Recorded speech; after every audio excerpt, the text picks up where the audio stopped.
Hello everyone, welcome back. This is it's going to be released on Thanksgiving. So, happy Thanksgiving to everybody. When you're watching this, it'll be 9 a.m. So, I will be watching The War That Made America. It's a 3-hour documentary. It's great. Talks about the French and Indian War, 7 Years' War, whatever you want to call it. But it's primarily focused on George Washington. He was great. So this is what if Columbus never discovered the Americas? I mean, it'd still be here. So let's watch it and find out. Peace spreads throughout North America as American Indians join one another in trade and a mutual understanding of respect. The lands of Central America are ravaged by war as the Aztec and Maya battle for control of the region.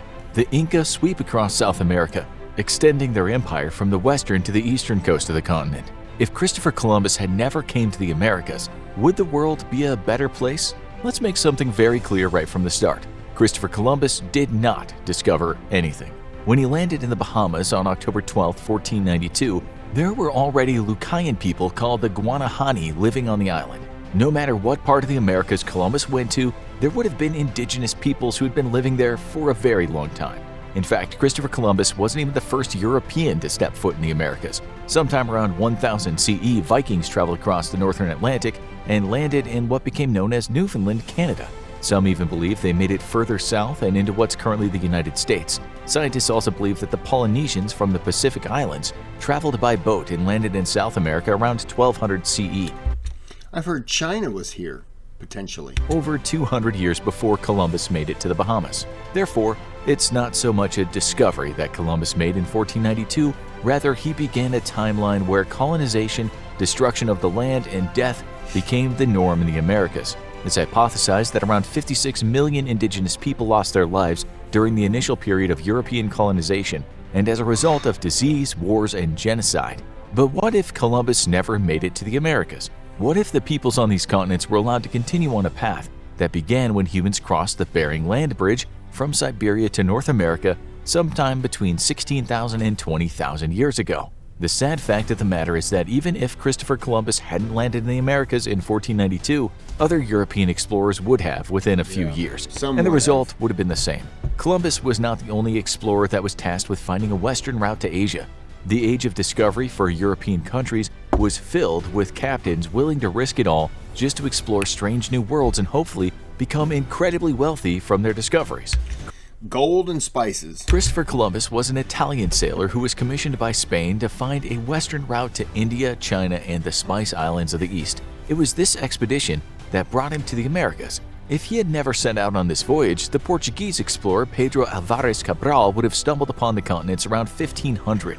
This is the same man who claimed Brazil for Portugal during this time. Hernán Cortés of Spain, who went on to decimate the Maya and Aztec civilizations of Mexico, is another European explorer who would have reached the Americas even if Columbus hadn't. And regardless of what was happening in South and Central America, Jacques Cartier would have ran into Canada while sailing west for France in the early 1500s.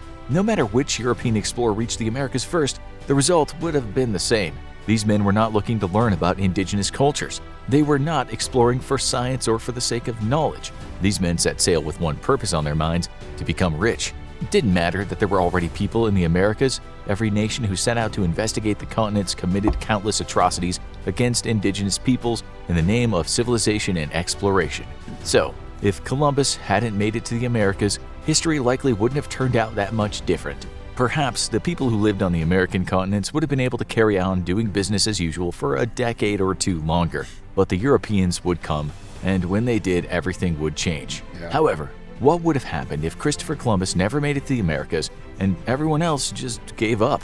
Let's imagine a timeline where Columbus, the Nina, the Pinta, and the Santa Maria all sunk before reaching the New World. In this scenario, European explorers believed it was much too dangerous to sail west and just gave up. What would happen to the civilizations in the Americas? This is perhaps one of the most intriguing what-if scenarios in all of human existence. At the time of the European contact, there were several thriving civilizations and countless cultures and tribes living throughout the Americas. The Inca, Maya, Aztec, Pueblans, and Mississippian cultures were all building monumental architecture and had unique belief systems and identities. the larger cities of America at the time, like Tenochtitlan, Cahokia, and Cusco, rivaled many in Europe. There are even The Cahokia Mounds are in Illinois. They're like less than 10 miles from St. Louis. And there were 120 mounds at one point. I think there are 80 left now. The Chief's Mound, which is the tallest mound, you can stand up there. You were not allowed to go up there back in those days. But the Chief's Mound, now you can stand on top, and I think it's like 10 miles away. You can see the arches of St. Louis. It's a place that I really do want to go to. It's just various mounds, pretty much left now. I think in the 1920s, they bulldozed the second largest, or maybe the third largest mound, because they needed dirt. Cocksuckers. written accounts by European explorers who were astonished by what had been created in the Americas. Yet, due to rampant spread of disease and the systematic dismantling of indigenous cultures, we never got to see how history in the Americas would have played out if Christopher Columbus and the other European explorers had not intervened. Until now, the various tribes of North America have begun to coalesce into different confederacies and alliances. This has formed some of the most powerful American Indian nations the world has ever seen. The year is 1500. The once great Mississippian culture in the middle of the continent is in decline. This is happening because other more powerful entities are rising up in the surrounding regions. The Mississippian culture had once controlled a massive amount of land by unifying people under a single belief. And I can't move my picture. I'll try. Can't move it. That is one of the mounds you're going to see behind my face if I wasn't there. The Mississippian people are the ones that I'm referring to. Cahokia Mounds. I did not unpause it, apparently. How about now? System. They built huge mounds where ceremonies took place and entire communities of elites lived. This power vacuum has caused the tribes in the areas to begin warring with one another. In the coming decades, they will unify out of necessity under new leadership, and the Mississippian nation will once again control the middle of the continent. Much of the north and eastern parts of North America are brought together under the Algonquin culture. It's their land management practices that allow them to sustainably farm and hunt while supporting a growing number of people. The Algonquin nation tries its best to stay out of the conflict, but there are parties along their southern border who are becoming more and more powerful. Alliances form. The Algonquins reach an agreement with the Thule culture to the north. Now that all of the northern parts of North America are unified, the lands to the south can become the main focus for the Algonquins. The American Indians do not create strict borders like in Europe. Mother Earth is for everyone. However, to live within the Algonquin region, you must pay respect to certain religious centers and monuments. Freedom to move about the lands is available to all, but only if you respect the culture. The northwestern tribes decide to join into one cultural group. There are multiple leaders, and the person who's in charge of the region changes in cycles. The American Indians of the Northwest use a potlatch system where gifts and property are exchanged to solidify social and political alliances. Every cycle, a different chief hosts the potlatch and tries to outdo the person before. They give away huge amounts of food and gifts to all that attend. If everyone's satisfied, the chief who put on the potlatch is put in charge of the entire Northwestern Territory. The system works well and is built on reciprocity and respect of the different peoples living within the Northwestern Territory. However, the tribes to the south and what would have become California decide to hold tightly to their independence and maintain their own cultural identity in a unique way. The Californian tribes make it very clear that they want to remain autonomous. Although this region contains a large population, no single chief can bring all of the different tribes together. This has led to conflict in the area. That was almost like a different unit, a different group per county in California kind of thing.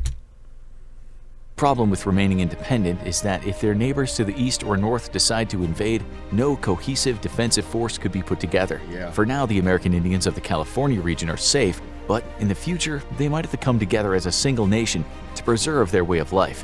One of the most powerful American Indian nations in North America is the Iroquois Confederacy. It's this group that most others have been keeping their eye on. Although their territory isn't as expansive as some of the other nations, they've refined their agricultural practices to feed large numbers of people using minimal amounts of land. Their warriors are fierce, and they want to expand their borders. The Iroquois Confederacy launches campaigns into the Mississippian region and moves to conquer the unaffiliated tribes to the south. With the Mississippian culture recovering from its initial decline and no unifying power to stop them from moving south, the Iroquois Confederacy sweeps through the region and triples their territory seemingly overnight. The peoples brought into the Confederacy can maintain their own culture and identity, but if the Iroquois call on them for aid, there's no choice but to obey. As time goes on, these American Indian nations consolidate power and create more defined borders. Eventually, an understanding develops between all the cultures. North America becomes a place of peace and solitude. Each nation has its own identity, but free movement across borders and free access to the resources of the land unifies them all. The land is used sustainably and everyone respects Mother Earth as if she were more important than them all. The events that unfold in Central America are vastly different from the neighbors to the north. The Maya had been in decline for centuries, but it seems as if they're starting to gain back some of their former power and prestige. Chichen Itza had fallen as the capital, but a new Mayan power has risen within the Yucatan Peninsula. That's just such a beautiful building. Not building, but, pyramid, whatever you call it. Just, I wonder how long something like that would take us to build now, with all the advancements in technology, and just amazing. This new group of Mayans reestablishes Chichen Itza as the capital of the empire. The Maya build new ceremonial centers with gigantic pyramids and observatories to track the movement of celestial objects in the sky. They use their religion, knowledge of the cosmos, and resilient warriors to expand their territory south to what used to be classic Mayan territory. They reclaim old cities that have begun to crumble and rebuild them. People flock from across the empire to participate in ceremonies and bear witness to the god king, who speaks from atop the tallest pyramids. The Maya begin trading with cultures further and further south from their main capital. There is even a tentative partnership between the Maya and the Inca. The Inca provide a source of gold, while the Mayans create masterpieces out of pottery and ceramics. The Maya conquer anyone who gets in the way of their trade routes or alliances. Other cultures decide to be assimilated into the empire willingly. The Mayan influence reaches all the way from the Yucatan to the southern tip of Central America. The Maya, who were once on the brink of collapse, are now the main power in the region of Central America. However, a culture to the north has been threatening their lands constantly. A powerful group of people who claim they're the rightful rulers of Central America prepare for invasion. The Aztecs have been expanding their territory ever since they rose to power in 1428 and continue to gain influence just north of the Mayan border. They expand their culture not through trade, but through warfare. The Aztec warriors are some of the most brutal soldiers in this part of the world. It's not that they crave warfare, but in order to appease the gods, they need to provide them with human sacrifices. The Aztec population grows and grows until they can no longer support the number of people within their territory. They begin invading the areas all around them. They know that the Maya to the south are formidable foes, so they do not enter their territory except to conduct raids and gather sacrificial victims. Instead, they focus their attention to the north and east. For a long time, Tlaxcalan culture has been a thorn in the Aztecs' side. However, after securing substantial land and allies to their north, the Aztecs finally overwhelm the Tlaxcalans and take control of everything to the north of the Mayan border and the south of the Rio Grande. There's a tentative peace between the American Indians in North America and the Aztecs. Neither won a war right now, but the Aztecs have been aggressively expanding for decades. Therefore, it seems like only a matter of time before they cross the river and expand into North America. But the Aztecs know if they overextend, the Maya will make them pay for it by invading. The border between the two empires is heavily guarded, and there are constant skirmishes along it. The Aztecs build more and more cities. They decide it's time to restore the greatest ancient city in all of Central America, Teotihuacan. The name roughly translates to the place where the gods were created, and the Aztecs believe this is where their ancestors came from. They moved their capital from the island city of Tenochtitlan to Teotihuacan. This symbolic gesture brings the empire closer together and makes the Aztec rulers more like gods than men. After a century of border expansion and stalemates to the south, the Aztecs believe they have amassed an army large enough to invade and defeat the Maya. They launched the largest military force ever gathered in the Americas into Mayan territory. What they're greeted with sends shivers down the Aztec spines. The Maya are ready for attack. They've created an army just as large as the Aztecs, but they have an advantage. In preparation for the invasion, the Maya called on their powerful ally to the south for assistance. The Incas responded to their allies' pleas for assistance and joined them on the battlefield. As the Maya and Aztec forces meet on the battlefield, an Incan military force flanks the main Aztec army from the side. Naval battles are fought along both coasts of Central America. This disrupts the amount of marine resources coming into the empires. The Aztecs are now outnumbered and have no allies to come to their aid. Facing the combined might of the Maya and the Inca armies, the Aztecs surrender. The Maya march into the Aztec homeland to claim each of their cities. The Maya now extends their influence through all of Central America. They recognize the importance of the Aztec temples and pyramids. They believe their ancestors might have also had ties to the city of Teotihuacan. All Aztec rulers are removed from power and replaced by Mayans or their Little Caesar's Detroit-style deep dish that's actually from Detroit, with caramelized crispy cheese edges. Pizza. It's interesting because even though, Europe didn't show up, they still fought. They still fought amongst each other. They weren't perfect. They didn't necessarily get along just because they all lived and in the same replaced by place. Mayans or their loyal allies. The former Aztec capital of Tenochtitlan and the gigantic city of Teotihuacan become important religious centers in this new empire. The Maya continue their alliance with the Inca and agree to stay out of South America. Their territory is now massive. They have no desire to cross into North America and fight the American Indian nations. There's a truce along all the borders. The Americas are now in a state of stability. At the same time that the Maya and the Aztecs were expanding their borders, the Inca were also conducting a campaign throughout South America. The Inca people first began to expand across the Andes during the 12th century, but the empire wasn't established until the 1400s. It was at this point the Inca became the dominant force in the region. As the world enters the 1500s, the Inca are unstoppable. They have roads and a system of runners who can traverse the seemingly impenetrable landscape of the Andes Mountains with ease. It's their willingness to build infrastructure and outposts in the most remote areas that allows them to control such a large amount of territory. But as the kings become more powerful, they want to incorporate more territory and citizens into their empire. The Inca built magnificent cities in the high-altitude areas of the Andes, like Machu Picchu. The capital of the empire is built in Cusco, where the emperor oversees his vast empire. Lake Titicaca, a sacred freshwater source for the Incans, is made an important pilgrimage site. People from around the empire come to visit it, which solidifies a greater sense of unity. The Inca domesticate llamas and alpaca to help move goods and resources around the empire. They continue to use their quipu system to record data. This is not a written form of recording information, rather information is recorded with knots on strings. The Inca spread further north and south to control the entire western coast of South America. Now all that's left is to tame the jungles of the Amazon and harvest vital medicinal and economic resources so the empire can continue to grow. As they explore more of the jungle, new plants and animals are discovered. The Inca's wealth of knowledge about the natural world and how it can benefit humanity grows. They develop cures for countless illnesses, which they share with the rest of the cultures in the Americas. Whenever they need a new remedy, the rainforest provides. Then it happens. The Inca move through Patagonia and the tip of South America and work their way up the east coast. In the north, Incan explorers break through the perimeter of the Amazon rainforest and find themselves on the eastern part of the continent. There are indigenous peoples here, but no civilizations that can match the might of the Inca. They quickly encompass the rest of South America into their empire. The Inca now have access to 2 oceans and an endless supply of plants and animals from the rainforest, and are trading partners with the Maya to the north. They are content. The people who have been incorporated into the empire maintain their identities while also adopting the ideas and beliefs of the Incas. The Americas are split into 3 distinct regions. North America is an alliance of different American Indian confederacies. Central America is unified under the Maya, which have maintained peace by acknowledging that the belief systems in the region are all unique but grounded in the same history. Using these connections between different cultures as a middle ground, the people within the Mayan Empire now live and work together peacefully.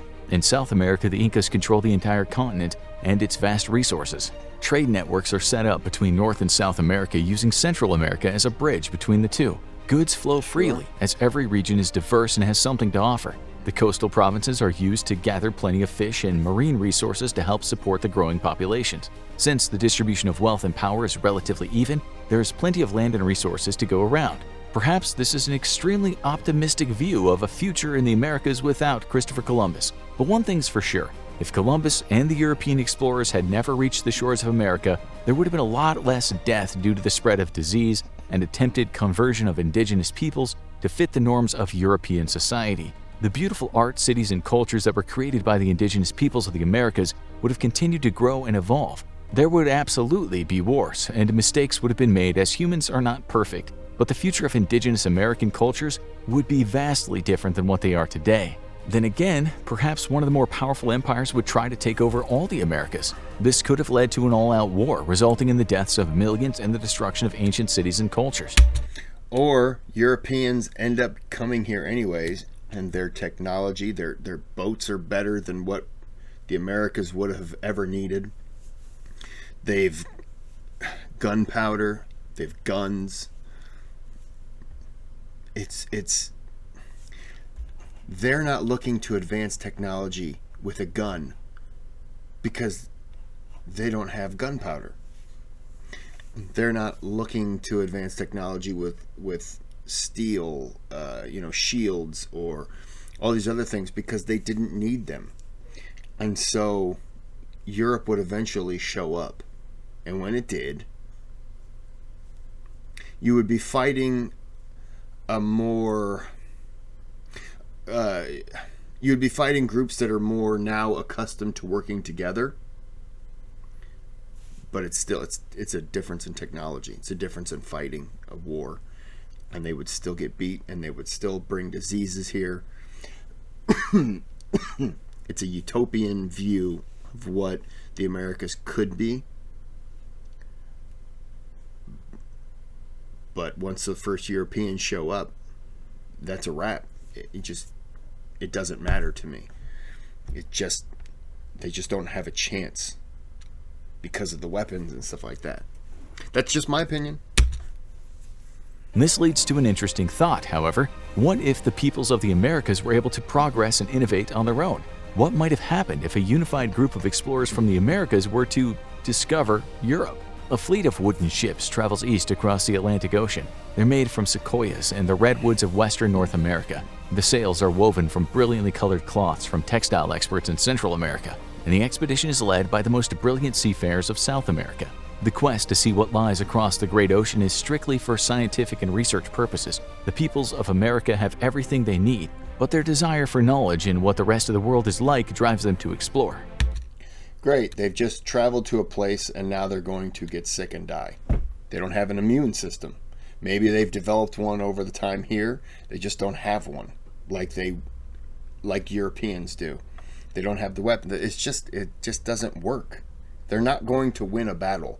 They're, long term, they don't have the chance of success because they haven't dealt with the advancement of technology that they would need to properly defend themselves against Europeans. Does any of that make sense to anyone, or am I just talking shit to myself? The fleet is made up of hundreds of ships, each containing hundreds of sailors, explorers, and scientists. One of the lookout sights land on the horizon. It's the coast of Portugal. The signal is given. The ships adjust their course and head toward this undiscovered part of the world. As they get closer, they're greeted by European sailors. They're in decent-sized ships, but nothing that can match the sophistication and number of the American vessels. The legions of American explorers disembark in Lisbon and meet with the governor of the city. Word has spread throughout Europe that people from across the Atlantic have come to Portugal. They bring with them unimaginable riches, exotic foods, and knowledge that will launch Europe into a new era. And what do these Americans want in return? Nothing. They're there to learn and improve the quality of life for their friends and family back home.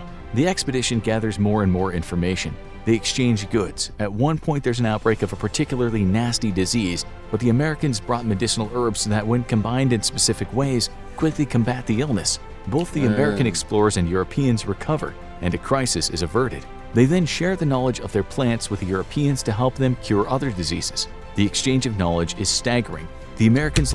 I'm not buying any of that. I just don't buy any of that. You're not going to get a cure-all of diseases from the rainforest in the Amazon. I don't buy it, but it sounds lovely to say, but I think it's horse shit. And then to travel over there, you still run the risk of getting sick. You're going to bring them gold. What do you think? This whole landmass over here is going to go, oh, they just brought us shiploads, with the P, ship loads of gold and stuff like that. Oh, they must have brought all of it. That's probably what they're going to think, right? No, they're going to think you just brought a boatload. How many boatloads do they have over there?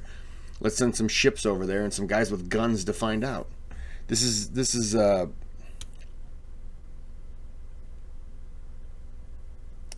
as I said earlier, it's like a utopian view of what could be, but to me it's just horse shit in the end. Although I would love to think that this is how it is. It comes down to weapons and technology, and they just don't have it in the Americas. Learn a lot from the Europeans about their culture, food, and ways of thinking. A trade route is set up between the two continents. Not everyone trusts this new friendship, but any European who wishes to make the voyage across the Atlantic is welcome in the Americas. There's a peace between these two parts of the world. Then again, that I would understand. Anyone if there wasn't any diseases and they were able to cure it, anyone from Europe wants to come over and travel, you would be welcomed. I could totally see that. The first contact scenario could have gone very differently. Maybe with the prosperity happening in the Americas, the expeditionary force would land in Europe, claim it as their own, displace the Europeans living there, and strip the lands of its resources. Basically, if Christopher Columbus didn't reach the Americas, the tables might have been turned, and history would have played out the exact same way, just in reverse. The Americans would be the colonizers, and the European cultures could be oppressed and almost completely wiped out. What would have happened if Columbus hadn't discovered America? We'll never know, but since we're telling the story, we'll give it a happy ending. If the cultures in the Americas were left to develop on their own, they would have flourished. When European contact would be made, the two parts of the world would learn from one another, and the future would be better for everyone because of it. Now watch, what if Adolf Hitler... The happy view at the end just isn't factual. Because that's not how the world works. There's always a conqueror and there's always conquered. And, oh well. This video actually started pissing me off after a while. I'm going to end this here. But happy Thanksgiving, everyone. What could have been, right? So, happy Thanksgiving. Go Lions if they have won or haven't won. Well, this would be 9 o'clock, so they haven't even played yet. You got to root for them, though. Unless you're a Buffalo fan. Have a good day. Have a good night.